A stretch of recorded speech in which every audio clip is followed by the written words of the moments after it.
ইছৰাইল জাতিৰ বিষয়ে ঈশ্বৰে কৰা এটা গুৰুত্বপূৰ্ণ প্ৰতিজ্ঞা কি?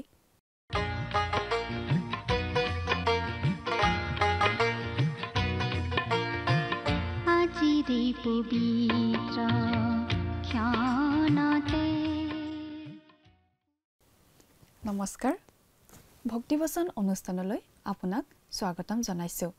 বাইবেল অধ্যয়নৰ এই ধাৰাবাহিক অসমীয়া অনুষ্ঠানটো খ্ৰীষ্টীয় বিশ্বাসী লোকসকলৰ বাবে বিশেষভাৱে প্ৰস্তুত কৰা হৈছে। এই অনুষ্ঠানটো নিয়মিতভাৱে শুনি থাকিলে আমাৰ দৰ্শকসকলে গোটেইখন বাইবেল চোৱাৰ আৰু বুজি পোৱাৰ এটা সুযোগ লাভ কৰিব পাৰিব। প্ৰতিজন খ্ৰীষ্টীয় বিশ্বাসীৰ বাবে এইটো এটা উপযোগী অনুষ্ঠান হওক, এয়ে আমাৰ কামনা।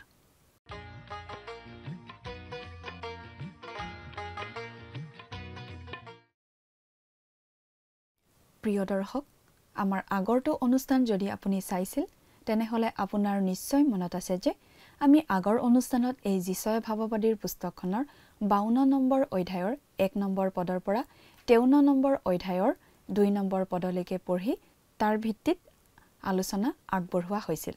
আজিৰ অনুষ্ঠানত যিচয়া পুস্তকৰ 53 নম্বৰ অধ্যায়ৰ 3 নম্বৰ পদৰ পৰা 54 নম্বৰ অধ্যায়ৰ 17 নম্বৰ পদলৈকে পঢ়ি তাৰ ভিত্তিত আগবঢ়োৱা আলোচনা আমি শুনিবলৈ পাম। প্ৰভু যীশু খ্ৰীষ্টক ক্ৰুচত দিয়াৰ বিষয়ে যিচয়া 53 নম্বৰ অধ্যায় আৰু গীতমালা 22 নম্বৰ গীতত আমি যিমান স্পষ্ট বিৱৰণ এটা পাওঁ, বাইবেলৰ আন কোনো ঠাইত তাতকৈ অধিক স্পষ্ট বিৱৰণ আমি নাপাওঁ বুলি ক'ব পাৰি। কেৱল নতুন নিয়মৰ 4খন শুভবাৰ্তাইহে ঈশ্বৰৰ পুত্ৰৰ ভয়ংকৰ মৃত্যুৰ দুখজনক পৰিঘটনাটোৰ বৰ্ণনা কৰিছে বুলি বহুতে ভাবি থাকিব পাৰে, কিন্তু সেই গোটেই ঘটনাটোৰ বিশদ বিৱৰণ ঈশ্বৰে দিয়া নাই। প্ৰকৃত ক্ৰুচবিদ্ধকৰণটো শ্ৰদ্ধাৰ সংযমৰ মাজেৰে পাৰ কৰা হৈছে। তেওঁক হত্যা কৰা নিষ্ঠুৰ জনসমাগমটোত যোগ দিবলৈ আমাক অনুমতি নাই। আনকি তেওঁলোকেও সকলো দেখা নাপালে, কাৰণ ঈশ্বৰে তেওঁৰ পুত্ৰৰ যন্ত্ৰণাৰ সময়ত অন্ধকাৰ নমাই আনিছিল। স্পষ্টকৈ ক'বলৈ গ'লে আমি কোনেও ভালদৰে বুজি নাপাওঁ ঈশ্বৰে তেওঁৰ মৰমৰ পুত্ৰৰ লগত কিয় এনে ব্যৱহাৰ কৰিব লগা হ'ল, কিয় ইমান নিষ্ঠুৰ শাস্তি তেওঁক দিয়া হ'ল। এনেকি ব্যৱহাৰৰ যোগ্য হ'বলৈ তেওঁনো কি অপৰাধ কৰিছিল? খ্ৰীষ্ট 6 ঘণ্টা ক্ৰুচত আছিল, ৰাতিপুৱা 9 বজাৰ পৰা দুপৰীয়া 3 বজালৈকে। প্ৰথম 3 ঘণ্টাত মানুহে নিজৰ জঘন্য ৰূপ দেখুৱালে। দুপৰীয়া 12 বজাৰ পৰা তেওঁ তাত 3 ঘণ্টা ধৰি যন্ত্ৰণাত ওলমি থকাৰ পিছত ঈশ্বৰে সূৰ্যৰ ওপৰত উৰণি টানি সকলো আন্ধাৰ কৰি সেই দৃশ্যটো আৱৰি ধৰিলে আৰু পিতৃ আৰু পুত্ৰৰ মাজৰ লেনদেনটো মানুহৰ চকুৰ পৰা আঁতৰাই দিলে। খ্ৰীষ্ট জগতৰ পাপৰ বলিদান হৈ পৰিল। খ্ৰীষ্ট যীশুক পাপ হিচাপে গণ্য কৰা হৈছিল, কাৰণ তেওঁক আমাৰ বাবে পাপস্বৰূপ কৰা হৈছিল। সেই ক্ৰুচটো এটা বেদী হৈ পৰিল, য'ত আমি ঈশ্বৰৰ মেৰ পোৱালীক জগতৰ পাপ আঁতৰাই থকা দেখিবলৈ পাওঁ। কথাবোৰ অধিক বহলাই চাবলৈ আহকচোন। এতিয়া আমি মূল আলোচনাটোৰ মাজলৈ আগবাঢ়ি যাওঁ। আমাৰ মহান ত্ৰাণকৰ্তা প্ৰভু যীশুখ্ৰীষ্টৰ নামত নমস্কাৰ। প্ৰিয় শ্ৰোতা, আশা কৰোঁ আপুনি ভালে কুশলে আছে। প্ৰিয় শ্ৰোতা, যোৱা অনুষ্ঠানত আমি এই পুস্তকখনৰ আটাইতকৈ পৰিচিত অংশটিত সোমাই পৰিছোঁ।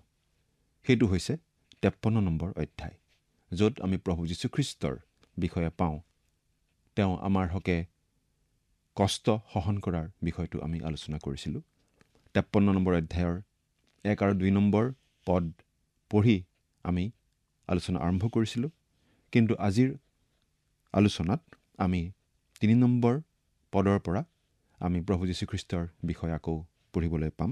এই অধ্যায়টোৰ প্ৰথম 9টা পদত দুখ তাৰণা বহন কৰা পৰিত্ৰাতা প্ৰভু যীশুখ্ৰীষ্টৰ বিষয়ে আৰু বাকী থকা 10, 11 আৰু 12 নম্বৰ পদত পৰিত্ৰাতা প্ৰভু যীশুখ্ৰীষ্টৰ সন্তুষ্টিকৰণৰ বিষয়ে আমি পাওঁ।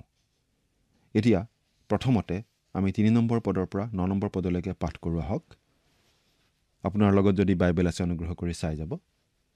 যিচয়া 53 নম্বৰ অধ্যায়ৰ 3 নম্বৰ পদৰ পৰা একেবাৰে 9 নম্বৰ পদলৈকে পাঠ কৰি দিম। তেওঁ ঘৃণিত আৰু মানুহৰ দ্বাৰাই পৰিত্যক্ত হ'ল। তেওঁ শোকাতুৰ আৰু যাতনা পৰিচিত, আৰু যাৰ পৰা মানুহে মুখ ঢাকে তেওঁ তাৰ নিচিনা। তেওঁক তুচ্ছ কৰা হ'ল আৰু আমি তেওঁক শ্ৰেষ্ঠ জ্ঞান কৰা নাই। নিশ্চয়ে তেওঁ আমাৰ যাতনাবোৰ ল'লে, আমাৰ ৰোগৰ ভাৰ বলে। তথাপি আমি হ'লে তেওঁক আঘাতিত, ঈশ্বৰৰ দ্বাৰাই প্ৰহাৰিত আৰু দুখিত যেন জ্ঞান কৰিলোঁ। কিন্তু আমাৰ অধৰ্মবোৰৰ নিমিত্তে তেওঁক খোচা হ'ল, আমাৰ অপৰাধবোৰৰ নিমিত্তে গুৰি কৰা হ'ল। আমাৰ শান্তিজনক শাস্তি তেওঁৰ ওপৰত পৰিল, আৰু তেওঁৰ গাৰ সাঁচ বহা কোবৰ দ্বাৰাই আমি সুস্থ হ'লোঁ। আমি সকলোৱে ভেড়াৰ নিচিনাকৈ অপথে গৈছিলোঁ, প্ৰতিজনে নিজ নিজ বাট লৈছিলোঁ, আৰু জিহুৱাই আমাৰ সকলোৰে অপৰাধৰ ভাৰ তেওঁৰ ওপৰত দিলে। তেওঁ উপদ্ৰৱ পালে, তথাপি নম্ৰ হৈ তেওঁৰ মুখ নেমেলিলে। তেওঁ কাটিবলৈ নিয়া মেৰ পোৱালীৰ বা নোমকটীয়াৰ আগত নিজম দি থকা মাইকী মেৰৰ নিচিনা আছিল, এনেকি নিজ মুখকে নেমেলিলে। তেওঁক উপদ্ৰৱ আৰু দণ্ডাজ্ঞাৰ দ্বাৰাই নিয়া হ'ল, আৰু তেওঁক যে জীৱিতবিলাকৰ দেশৰ পৰা বিচ্ছেদ কৰা হ'ল, তেওঁৰ কালৰ লোকবিলাকৰ মাজত কোনে ইয়াক বিবেচনা কৰিছিল? মোৰ জাতিৰ অধৰ্মৰ কাৰণেই তেওঁ আঘাতিত হ'ল, আৰু লোকে দুষ্টবোৰৰ লগত তেওঁৰ মৈদাম নিৰূপণ কৰিলে, আৰু মৃত্যুত তেওঁ ধনৱানৰ লগত আছিল, তথাপি তেওঁ কোনো অত্যাচাৰ কৰা নাছিল, আৰু তেওঁৰ মুখত কোনো চলৰ কথা নাছিল। আমি 2 নম্বৰ পদত পাইছিলোঁ যে পৰিত্ৰাতা প্ৰভু শুকান মাটিত উৎপন্ন হোৱা শিপাৰ নিচিনা, আৰু সৌন্দৰ্যহীন আৰু আকৰ্ষণহীন প্ৰভু আছিল। আৰু এতিয়া 3 নম্বৰ পদত আমি পাওঁ যে তেওঁ ঘৃণিত আৰু মানুহৰ দ্বাৰাই উপেক্ষিত প্ৰভু আছিল। তেওঁ আছিল শোকাতুৰ আৰু আছিল যাতনা পৰিচিত। মানুহে তেওঁক চাই লাজ পাইছিল, তুচ্ছ জ্ঞান কৰিছিল। সৰগ আৰু মৰতৰ আটাইতকৈ শ্ৰেষ্ঠজনাক মানুহে শ্ৰেষ্ঠ জ্ঞান কৰা কিন্তু নাছিল। মানুহৰ পুত্ৰ জগতৰ ত্ৰাণকৰ্তাৰ ক্ষেত্ৰত মানুহৰ কি দুখ লগা ধাৰণা আৰু ব্যৱহাৰ! কিন্তু কাৰ বাবে আৰু কিয় তেওঁ এই সকলো নীৰৱে অকলে অকলে সহন কৰিছিল? হয় প্ৰিয় শ্ৰোতা, আপোনাৰ আৰু মোৰ পৰিত্ৰাণৰ বাবেই পৰিত্ৰাতা প্ৰভু যীশুৰ এই দুখ কষ্ট, অপমান, অপযশ, লাঞ্ছনা, গঞ্জনা। এই সত্যতাই আপোনাৰ অন্তৰ ধন্যবাদ আৰু কৃতজ্ঞতাৰে পূৰ্ণ নকৰেনে? 4 নম্বৰ পদত চাওক, ঈশ্বৰৰ দ্বাৰাই প্ৰহাৰিত আৰু দূষিতজন আছিল আমাৰ পৰিত্ৰাতা প্ৰভু যীশুখ্ৰীষ্ট। প্ৰকৃততে আমাৰ মাজৰ কোনোজনেই এই কথাটো বুজি নাপাওঁ চাগে, কিয় ঈশ্বৰে পৰিত্ৰাতা আৰু প্ৰভু যীশুখ্ৰীষ্টৰ প্ৰতি এনে ব্যৱহাৰ কৰিব লাগে। তেওঁ কি কৰিলে যে তেওঁ এনে ব্যৱহাৰ পাব লাগে? ক্ৰুচলৈকে চাওকচোন। সেই ক্ৰুচখনত তেওঁ 6 ঘণ্টা ধৰি ওলমি আছিল, সৰগ আৰু পৃথিৱীৰ মাজত, পুৱাবেলাৰ 9 বজাৰ পৰা আবেলি 3 বজালৈকে। প্ৰথম 3 ঘণ্টা মানুহে মানুহৰ ফালৰ পৰা আটাইতকৈ নিষ্ঠুৰ আৰু অমানসিক ব্যৱহাৰ তেওঁৰ প্ৰতি কৰিলে। মনৰ হেঁপাহ পলুৱাই ঠাট্টা, ইটিকিং, নিন্দা কৰিলে। তেওঁৰ গালৈ থু পেলালে, বৰ নিৰ্দয়ভাৱে তেওঁক ক্ৰুচত তুলি হাতত আৰু ভৰিত গজাল মাৰিলে, কোষত জাঠিৰে খুচিলে, গাৰ বলেৰে মূৰত কাঁইটৰ কিৰীটি পিন্ধালে। অখাদ্য খোৱালে, গাৰ কাপোৰ চিঠি খেলি ভাগ বাটি ল'লে। যিবিলাক মানুহে তেনে ব্যৱহাৰ কৰিছিল, তেওঁলোকৰ কি হানি কৰিছিল যে তেওঁলোকে তেওঁক তেনে ব্যৱহাৰ কৰিব পাৰিছিল? কত যন্ত্ৰণা তেওঁ সেই দীঘলীয়া সময়ছোৱাত সহ্য কৰিব লগা হৈছিল। সেই প্ৰথম 3 ঘণ্টা সেই যন্ত্ৰণা যন্ত্ৰত কটাই পাৰ কৰাৰ পাছত দিনৰ 12 বজাত ঈশ্বৰে সূৰ্যৰ বিপৰীতে আঁৰ কাপোৰ টানিলে, যেন ডাঠ অন্ধকাৰে গোটেই দৃশ্যটোক ঢাকি পেলায়, যাতে পিতা ঈশ্বৰ আৰু পুত্ৰ ঈশ্বৰৰ মাজত সমাধা হ'বলগীয়া কামটো মানুহৰ চকুৰ আঁৰত সমাধা হয়। এইদৰে খ্ৰীষ্টক পাপস্বৰূপে ব্যৱহাৰ কৰি জগতৰ পাপৰ বাবে তেওঁক বলি উৎসৰ্গ কৰিলে। ঈশ্বৰে পাপ ঘিণ কৰে নে নকৰে, তাক যদি আপুনি জানিবলৈ ইচ্ছা কৰে, তেন্তে সেই ক্ৰুচখনলৈকে চাওক। ঈশ্বৰে পাপক শাস্তি দিয়ে নে নিদিয়ে, তাকে যদি জানিবলৈ ইচ্ছা কৰে, তেন্তে এই পাপৰ বাবে হোৱা অমানসিক দুখ কষ্ট সহ্য কৰা তেওঁৰ সাহসী অন্তৰখনলৈকে চাওক। ইমানখিনি স্বয়ং ঈশ্বৰৰ পুত্ৰই কৰাৰ পাছতো যদি আমি তেওঁৰ পৰিত্ৰাণক প্ৰত্যাখ্যান কৰোঁ, আমি কেনেকৈ তেওঁৰ ক্ৰোধৰ পৰা হাত সাৰিব পাৰিম? প্ৰিয় শ্ৰোতা, ঈশ্বৰৰ সেই মেৰ পোৱালীয়ে, সেই প্ৰভু যীশুখ্ৰীষ্টই আপোনাৰ পাপৰ পৰা পৰিত্ৰাণ পোৱাৰ যি মূল্য সেই মূল্য বহন কৰিবলৈ ক্ৰুচত নিজৰ প্ৰাণ দিলে। নিজৰ তেজেৰেই আপোনাৰ আৰু মোৰ পৰিত্ৰাণৰ মূল্য তেওঁ দিলে। হয়, তেওঁ আপোনাৰ বাবে, তেওঁ মোৰ বাবে ক্ৰুচত তেনেদৰে মৃত্যুবৰণ কৰিলে। 5 আৰু 6 নম্বৰ পদৰ মাজৰ বিশেষকৈ এটা কথা মন কৰিবলগীয়া। তেওঁৰ গাৰ সাঁচ বহা কোবৰ দ্বাৰাই সুস্থ হলো বুলি কোৱা হৈছে। কিন্তু কিহৰ পৰা সুস্থ হলো? শাৰীৰিক ৰোগৰ পৰা নে? পাচনি পিতৰৰ ব্যাখ্যাৰ পৰা আমি এই বিষয়ে বুজিব পাৰোঁ। 1 পিতৰ 2 নম্বৰ অধ্যায়ৰ 24 নম্বৰ পদত এইদৰে কোৱা হৈছে। আমি পাঠ কৰি দিছোঁ, শুনিবচোন। আৰু আমি যেন পাপৰ সম্বন্ধে মৰি ধাৰ্মিকতাৰ সম্বন্ধে জীওঁ, এই কাৰণে তেওঁ কাঠৰ ওপৰলৈ তেওঁৰ শৰীৰত আমাৰ পাপৰ ভাৰ বৈ নিলে। তেওঁৰ সাঁচৰ দ্বাৰাই তোমালোক সুস্থ হ'লা। ইয়াৰ পৰা আমি অতি স্পষ্টকৈ বুজি পাব পাৰোঁ যে আমি আমাৰ পাপ আৰু অপৰাধসমূহৰ পৰা সুস্থ হওঁ। অৰ্থাৎ প্ৰভু যীশুৱে তেওঁৰ গাত সেই চাবুকৰ কোব, সেই সকলো যন্ত্ৰণা সহিছিল, যাতে তেওঁৰ গাত সাঁচ বহা সেই কোবৰ দ্বাৰা আমি আমাৰ পাপ ৰোগৰ পৰা সুস্থ হ'ব পাৰোঁ। এতিয়া আকৌ চাওক 6 পদত আমি সকলোৱে বুলি আৰম্ভ কৰি আমাৰ সকলোৰে বুলি এই পদটো শেষ কৰা হৈছে। তাৰমানে আমি কিছুমানে ভেড়াৰ দৰে অপথে যোৱা নাছিলোঁ, কিন্তু সকলোৱেই অপথে গৈছিলোঁ। মাত্ৰ কিছুমানেহে পাপ কৰা নাছিলোঁ, সকলোৱেই পাপ কৰিছিলোঁ। আমাৰ অৰ্থাৎ মানৱ জাতিটোৰ আচল সমস্যাটো কি? হয়, আমি প্ৰতিজনে নিজ নিজ বাট লৈছিলোঁ। সেইটোৱেই গোটেই মানৱ জাতিৰ সমস্যা। মানুহে ঈশ্বৰৰ পথ, ঈশ্বৰৰ ইচ্ছা এৰি নিজৰ ইচ্ছাৰ দৰে নিজ নিজ পথ লয়। এই কথাটো বাইবেলত বাৰে বাৰে উল্লেখ কৰা হৈছে। মানুহে ঈশ্বৰলৈ পিঠি দি নিজৰ পথেৰে চলে, আৰু সেইটোৱেই গোটেই মানৱ জাতিৰ সকলোতকৈ ডাঙৰ সমস্যা, মানুহৰ পাপ। পদটোৰ শেষত কোৱা হৈছে, যীশুৱাই আমাৰ সকলোৰে অপৰাধৰ ভাৰ তেওঁৰ ওপৰত দিলে। যিচয়া ভাৱবাদীয়ে ইয়াত এই কথাটো স্পষ্ট কৰি দিছে যে যেতিয়া প্ৰভু যীশুৱে ক্ৰুচত মৃত্যুবৰণ কৰিছিলে, তেতিয়া তেওঁ আপোনাৰ আৰু মোৰ স্থান লৈ পাপৰ মুক্তিৰ মূল্য বহন কৰিছিল। আৰু ইয়াকে তেওঁ কৰিছিল নিষ্পাপ, নিষ্কলংক আৰু সূচী ঈশ্বৰৰ মেৰ পোৱালী স্বৰূপে আপোনাৰ আৰু মোৰ পৰিত্ৰাণৰ বাবে। খ্ৰীষ্টৰ এনে দুখ যাতনাৰ বাবে, মোৰ আৰু আপোনাৰ পাপৰ বাবে তেওঁ এনে যাতনা পোৱাৰ বাবে আপোনাৰ হয়তো তেওঁৰ প্ৰতি সহানুভূতি জাগিব পাৰে।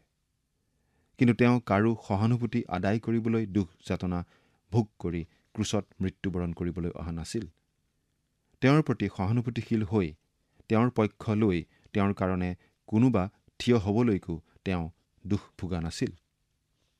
নাইবা তেওঁ কোনো শ্বহীদ হৈ মৃত্যুবৰণ কৰা নাছিল। আমি সকলোৱেই মনত ৰখা উচিত যে ঈশ্বৰৰ মেৰ পোৱালী আমাৰ পৰিত্ৰাতা যীশুখ্ৰীষ্টই অবৰ্ণনীয় আৰু অমানুষিক দুখ কষ্ট নিৰলে নীৰৱে অকলে অকলে সহন কৰিলে আমাৰ পাপৰ শাস্তি, নৰকৰ অনন্ত মৃত্যুৰ পৰা আমি ৰক্ষা পাবলৈ যি মূল্যৰ প্ৰয়োজন, সেই মূল্য পৰিশোধ কৰিলে কালবাৰীৰ ক্ৰুচত নিজৰ প্ৰাণদানেৰে, নিজৰ অমূল্য তেজেৰে। সেই মহৎ কৰ্ম তেওঁ সম্পন্ন কৰিলে যাতে মানুহে তেওঁৰ সেই মহৎ কৰ্ম বিশ্বাস কৰি তেওঁক তেওঁলোকৰ নিজৰ নিজৰ জীৱনৰ পৰিত্ৰাতা আৰু প্ৰভু হিচাপে গ্ৰহণ কৰি তেওঁৰ অমূল্য পৰিত্ৰাণৰ অধিকাৰী হৈ স্বৰ্গলৈ যাব পাৰে, অনন্ত জীৱন লাভ কৰিব পাৰে। তেওঁৰ সেই ক্ৰুচীয় মৃত্যুৰ সেয়াই আছিল একমাত্ৰ কাৰণ। প্ৰিয় শ্ৰোতা, আপুনি জানো তেওঁৰ সেই মহৎ কৰ্মত বিশ্বাস কৰেনে? তেওঁক আপোনাৰ জীৱনৰ পৰিত্ৰাতা প্ৰভু আৰু ঈশ্বৰ ৰূপে আপুনি গ্ৰহণ কৰিলেনে? যদি কৰা নাই, তেন্তে এই ক্ষেত্ৰত আপোনাৰ সিদ্ধান্ত কি? এনেকুৱা মহৎ কৰ্মৰ দ্বাৰাই প্ৰস্তুত কৰা পৰিত্ৰাণ আপুনি প্ৰত্যাখ্যান কৰিবনে? চিন্তা কৰি চাওকচোন। এতিয়া আমি 10, 11 আৰু 12 নম্বৰ পদৰ পৰা চাওঁ আমাৰ পৰিত্ৰাতা প্ৰভু যীশুৰ সন্তুষ্টিৰ বিষয়ে। পদ 3টা পাঠ কৰি দিছোঁ, শুনিবচোন। তথাপি তেওঁক গুৰি কৰিবলৈ জিহুৱাৰ ইচ্ছা হ'ল। তেওঁ তেওঁক যাতনাত পেলালে। তুমি তেওঁৰ প্ৰাণ পাপাৰ্থক বলিস্বৰূপে উৎসৰ্গ কৰাৰ পাছে তেওঁ নিজ বংশ দেখিব। তেওঁ দীৰ্ঘজীৱী হ'ব আৰু তেওঁৰ হাতৰ দ্বাৰাই জিহুৱাৰ মনোবাঞ্ছা সিদ্ধ হ'ব। তেওঁ নিজ প্ৰাণৰ দুখৰ ফল দেখি তৃপ্ত হ'ব। মোৰ ধাৰ্মিক দাসে নিজ জ্ঞানৰ দ্বাৰাই অনেকক ধাৰ্মিক কৰিব আৰু তেওঁৱেই তেওঁবিলাকৰ অপৰাধৰ ভাৰ বব। এই হেতুকে মই মহৎ লোকবিলাকৰ লগত তেওঁক এক অংশ দিম আৰু তেওঁ পৰাক্ৰমীবিলাকৰ লগত লুটদ্ৰব্য ভাগ কৰি ল'ব, কাৰণ তেওঁ মৃত্যুলৈ নিজ প্ৰাণ ঢালি দিলে আৰু অধৰ্মীবোৰৰ লগত লেখত পৰিল। তথাপি তেওঁ অনেকৰ পাপৰ ভাৰ ল'লে আৰু অধৰ্মীবোৰৰ নিমিত্তে অনুৰোধ কৰিছে। 10 নম্বৰ পদৰ কথাখিনিলৈ মন কৰক। দুখ কষ্ট ভোগ কৰা পৰিত্ৰাতাজনক গুৰি কৰিবলৈ জিহুৱাৰ ইচ্ছা হ'ল। কিন্তু কিয়? জিহুৱাই তেওঁক যাতনাত পেলালে, কিন্তু কিয়?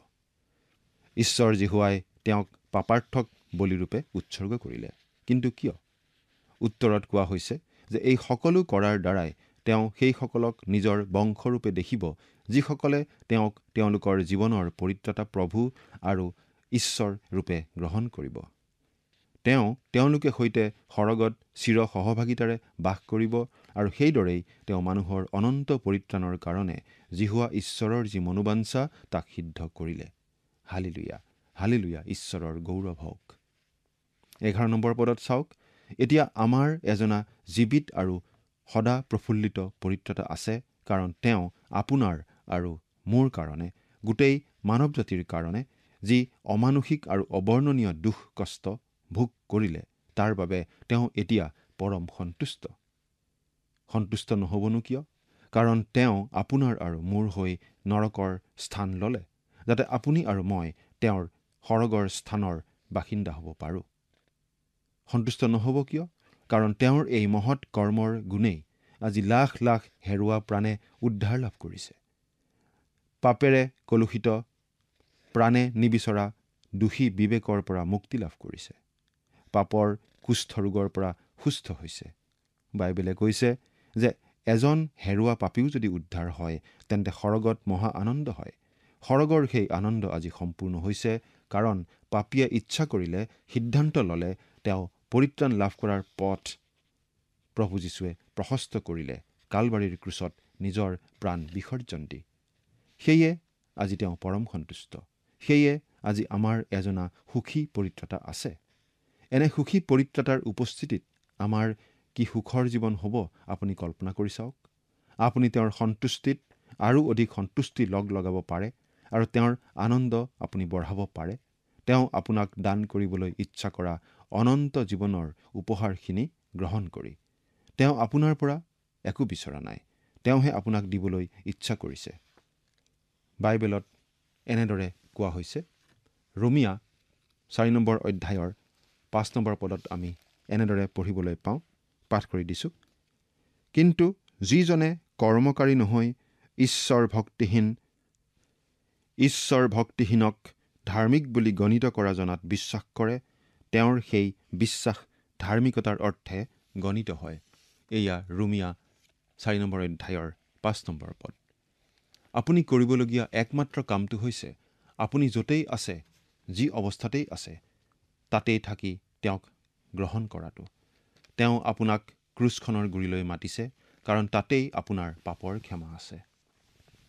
প্ৰিয় শ্ৰোতা, এতিয়া আমি 54 নম্বৰ অধ্যায়টো চমুকৈ অধ্যয়ন কৰোঁ হওক।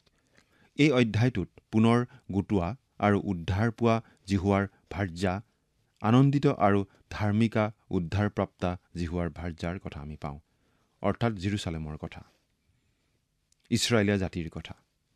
53 নম্বৰ অধ্যায়ৰ পাছতেই এই 54 নম্বৰ অধ্যায়টো বৰ উপযুক্ত অধ্যায় হৈছে, কাৰণ এই অধ্যায়টোত ইছৰাইলৰ পৰিত্ৰাণ আৰু ভৱিষ্যত গৌৰৱৰ কথা আছে। মুক্তিদাতাজন কোনো এদিনাখন চিয়নলৈ আহি আছে আৰু ইছৰাইলে তেওঁলোকৰ নিজ চকুৰে সেই মুক্তিদাতাজনক দেখা পাব। 54 নম্বৰ অধ্যায়ৰ 1 নম্বৰ পদৰ পৰা 10 নম্বৰ পদলৈ পাওঁ পুনৰ গোটাই উদ্ধাৰ কৰা জিহুৱাৰ ভাৰ্যাৰ কথা। পাঠ কৰি দিছোঁ। হে প্ৰসৱ নকৰা বাজি, তুমি আনন্দ গান কৰা। হে প্ৰসৱ বেদনা নোপোৱাজনী, তুমি গান কৰিবলৈ ধৰা আৰু উচ্চধ্বনি কৰা, কিয়নো জিহুৱাই কৈছে, স্বামী থকাজনীৰ সন্তানতকৈ অনাথিনীৰ সন্তান অধিক হ'ব। তুমি নিজ তম্বুৰ ঠাই বহল কৰা আৰু নিজ নিবাসৰ কাপোৰবোৰ বিস্তাৰ কৰা হওক। তুমি খৰচলৈ ভয় নকৰিবা।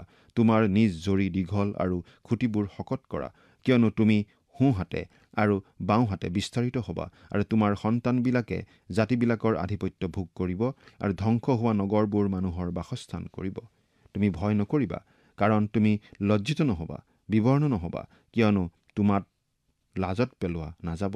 কাৰণ তুমি তোমাৰ যৌৱনকালৰ লাজ পাহৰিবা, আৰু তোমাৰ বিধৱা অৱস্থাৰ অপমান মনত আৰু নাৰাখিবা। কিয়নো তোমাৰ নিৰ্মাণকৰ্তাই তোমাৰ স্বামী, বাহিনীবিলাকৰ জিহুৱা তেওঁৰ নাম, আৰু ইছৰাইলৰ পবিত্ৰজনাই তোমাৰ মুক্তিদাতা। গোটেই পৃথিৱীৰ ঈশ্বৰ বুলি তেওঁ প্ৰখ্যাত। কাৰণ এৰি থোৱা আৰু মনত পোৱা এনেকি ত্যাগ কৰা যৌৱনকালৰ ভাৰ্যাৰ নিচিনাকৈ জিহুৱাই তোমাক আহ্বান কৰিলে। ইয়াক তোমাৰ ঈশ্বৰে কৈছে, মই অলপ সময়ৰ নিমিত্তে মাথোন তোমাক ত্যাগ কৰিছিলোঁ, কিন্তু অধিক দয়াৰে মই তোমাক গোটাম। বানপানী উঠাৰ দৰে খং উঠাত মই এক মুহূৰ্তৰ নিমিত্তে তোমাৰ পৰা মোৰ মুখ লুকুৱাই ৰাখিছিলোঁ, কিন্তু চিৰকলীয়া মৰমেৰে মই তোমাক দয়া কৰিম, তোমাৰ মুক্তিদাতা জিহুৱাই ইয়াক কৈছে।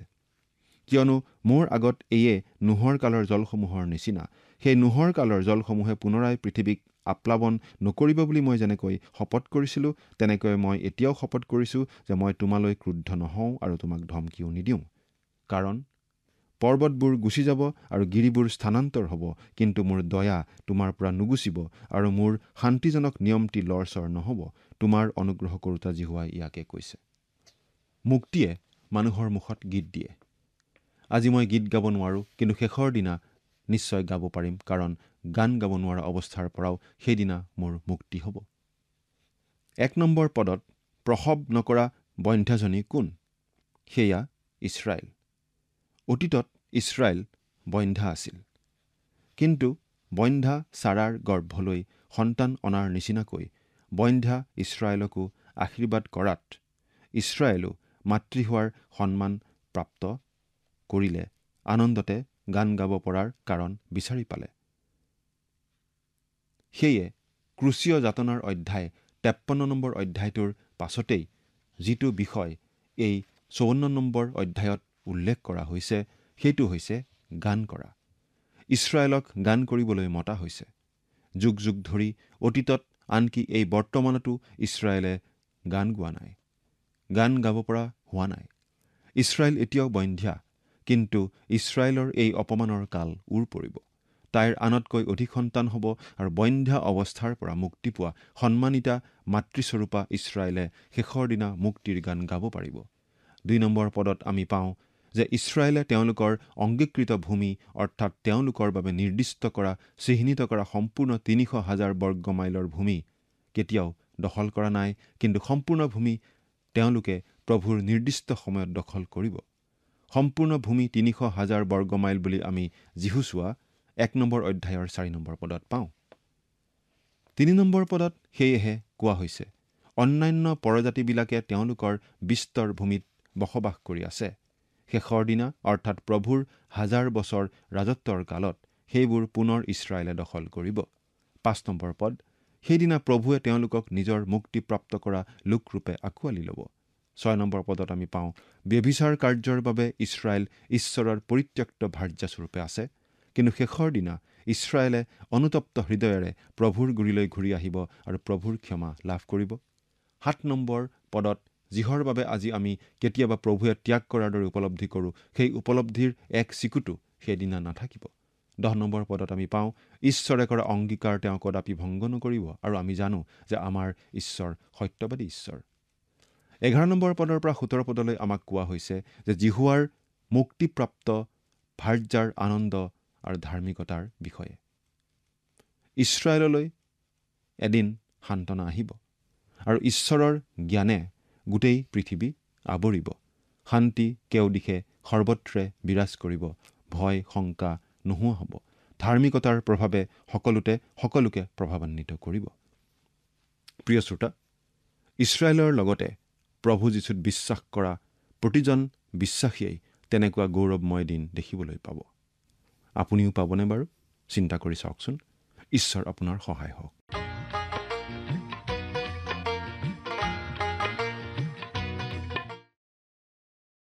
জেৰুচালেমৰ ভাবি মংগলৰ বিষয়ে অতি স্পষ্টভাৱে জনাই দিয়া হৈছে। এতিয়া ঈশ্বৰে ইছৰাইলক আনন্দ কৰিবলৈ দি সান্তনা দিবলৈ আৰম্ভ কৰা আমি দেখিছোঁ। ইছৰাইলৰ সন্তানবিলাক জিহুৱাৰ দ্বাৰাই শিক্ষিত হ'ব আৰু তেওঁলোকৰ পৰম শান্তি হ'ব বুলি জনাই দিয়া হৈছে। এই দিনটো আহিব যেতিয়া প্ৰভুৰ জ্ঞানে পৃথিৱীখন আৱৰি ধৰিব। প্ৰভুৰ জ্ঞানৰ ফলতেই শান্তি আহে। তেওঁলোক ধাৰ্মিকতাত সুস্থিৰ হ'ব বুলিও জনাই দিয়া হৈছে আৰু সকলো ভয়ৰ পৰা তেওঁলোক মুক্ত হ'ব। ধাৰ্মিকতা অনুসৰণ কৰাটোৱেই হৈছে ভয়ৰ পৰা মুক্তি। কিন্তু অতি গুৰুত্বপূৰ্ণ কথা এয়ে যে ইছৰাইল জাতিৰ বিৰুদ্ধে অহা কোনো অস্ত্ৰই তিষ্ঠিব নোৱাৰিব আৰু কোনো বিৰোধী সফল নহ'ব বুলি জনাই দিয়া হৈছে। আনকি অতীত আৰু বৰ্তমান সময়তো ঈশ্বৰে যিহুদী বিৰোধিতাৰ বিৰোধিতা কৰি আহিছে। ঈশ্বৰৰ নিৰ্বাচিত জাতিৰ কোনো শত্ৰুৱে কেতিয়াও সমৃদ্ধিশালী হোৱা নাই। এইটো ঈশ্বৰৰ এটা অতি গুৰুত্বপূৰ্ণ প্ৰতিজ্ঞা। আজিলৈ আমাৰ অনুষ্ঠানটো ইমানতে সামৰণি মাৰিব খুজিছোঁ। পৰৱৰ্তী অনুষ্ঠানত আপোনালোকক পুনৰ লগ পোৱাৰ আশা ৰাখিছোঁ। সামৰণি মৰাৰ আগতে আহকচোন আমি খন্তেক প্ৰাৰ্থনাত মূৰ্ণত কৰোঁ হওক। সৰ্বশক্তিমান দয়ালু পিতৃ ঈশ্বৰ, প্ৰভু তোমাক ধন্যবাদ দিছোঁ। যি সুন্দৰ সময় প্ৰভু তুমি আমাক প্ৰত্যেককে যোগাই দিলা তাৰ বাবে। বিশেষকৈ পিতৃ সময়তে প্ৰাৰ্থনা কৰিছোঁ তোমাৰ চৰণত। তোমাৰ যি পবিত্ৰ বাক্য আমি অধ্যয়ন কৰিলোঁ আৰু এই অনুষ্ঠানটি চাই থকা প্ৰতিজন দৰ্শকসকলৰ ওপৰত তোমাৰ আশীৰ্বাদ, তোমাৰ অনুগ্ৰহ প্ৰভু তুমি দান কৰিবা। প্ৰভু, আজি যি বাক্য তেওঁলোকে শিকিলে, এই বাক্যৰ যোগেদি তেওঁলোকে নিজৰ জীৱনত যাতে তাক ব্যৱহাৰ কৰি প্ৰভু সেইমতে যাতে চলিবলৈ পাৰিব আৰু সম্পূৰ্ণৰূপে তোমাক যাতে ভৰসা ৰাখিব পাৰিব, তেনে আশীৰ্বাদ প্ৰভু তুমি দান কৰিবা আৰু বাধ্যতা হৈ নিজৰ জীৱনটো যাতে শুদ্ধ পথত পৰিচালিত কৰিব পাৰিব, তেনে প্ৰভু তুমি সহায় কৰা আৰু তেওঁলোকৰ সকলো প্ৰয়োজনসমূহ তুমি পূৰণ কৰিবা। এই সকলো যাচনা মহান ত্ৰাণকৰ্তা প্ৰভু যীশু খ্ৰীষ্টৰ নামত অৰ্পণ কৰিছোঁ। আমেন।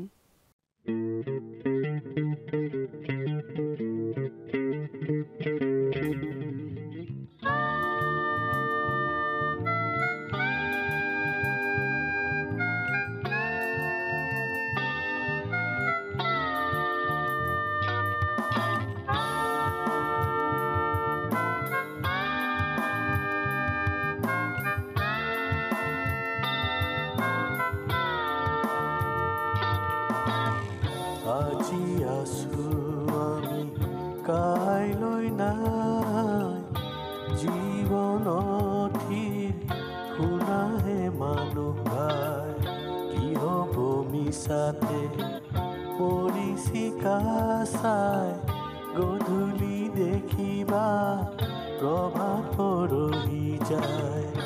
আজি আছো আমি কাইলৈ নাই, জীৱনথিৰ শুনাহে মানুহ ভাই, কি হ'ব মিছাতে পৰিচিকা চাই, গধূলি দেখিবা প্ৰভাত পৰহি যায়। আজি আছো আমি কাইলৈ নাই, জীৱনথিৰ শুনাহে মানুহ ভাই। প্ৰিয় শ্ৰোতা দৰ্শক, আশা কৰোঁ ভক্তিবচন অনুষ্ঠানটি উপভোগ কৰি আপোনাৰ নিশ্চয় ভাল লাগিছে। এই বিষয়ে আপোনাৰ মতামত জানিব পাৰিলে আমি নথৈ আনন্দিত হ'ম। আপোনাৰ যদি আমাৰ এই অনুষ্ঠানটি উপভোগ কৰি ভাল লাগিছে, তেন্তে অনুগ্ৰহ কৰি আমালৈ এটি মিছ কল দিয়কচোন। আপোনাৰ এটা মিছ কল আমাৰ বাবে অতি মূল্যৱান।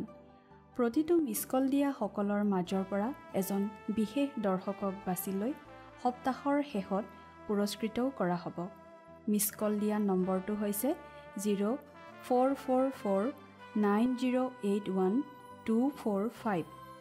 আপোনাৰ যদি কিবা প্ৰাৰ্থনাৰ বিষয় থাকে বা অধিক জানিবলৈ ইচ্ছা কৰে, তেন্তে টেলিফোনৰ মাধ্যমেৰেও আমাক যোগাযোগ কৰিব পাৰে। আমাৰ টেলিফোন নম্বৰটো হৈছে 7429840242। আপুনি আমালৈ ইমেইল অথবা পত্ৰযোগেও যোগাযোগ কৰিব পাৰে। তাৰ বাবে আমাৰ ইমেইল ID আৰু পোষ্টেল এড্ৰেছটো টিভি পৰ্দাত চাই লওকচোন।